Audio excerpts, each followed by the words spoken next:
Tax saving investment क्या है? Tax saving investment ऐसे निवेश होते हैं जो आपके आयकर इनकम टैक्स को कम करने में मदद करते हैं।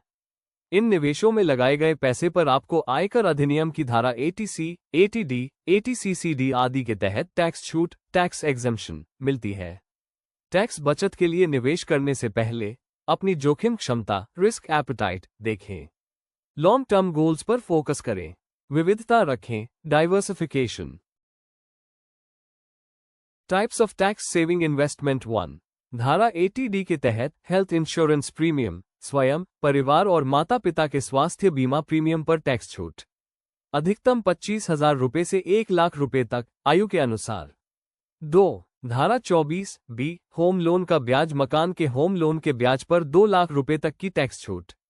3। NPS, नेशनल पेंशन सिस्टम, धारा 80CCD 1B, 50,000 रुपये तक की अतिरिक्त टैक्स छूट। 4। ULIP, unit linked insurance plan, जीवन बीमा जोड़ निवेश का मिश्रण, 5 साल का lock in.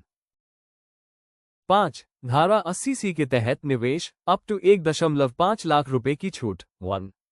Public provident fund PPF, lock in period 15 साल, संभावित रिटर्न 7% से 8%, सरकारी गारंटी, जोखिम स्तर बहुत कम। 2। Employ provident fund EPF, retirement तक, संभावित रिटर्न 8% से 9%, जोखिम स्तर बहुत कम। 3।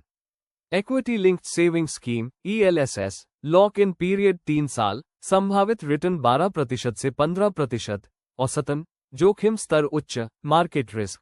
4।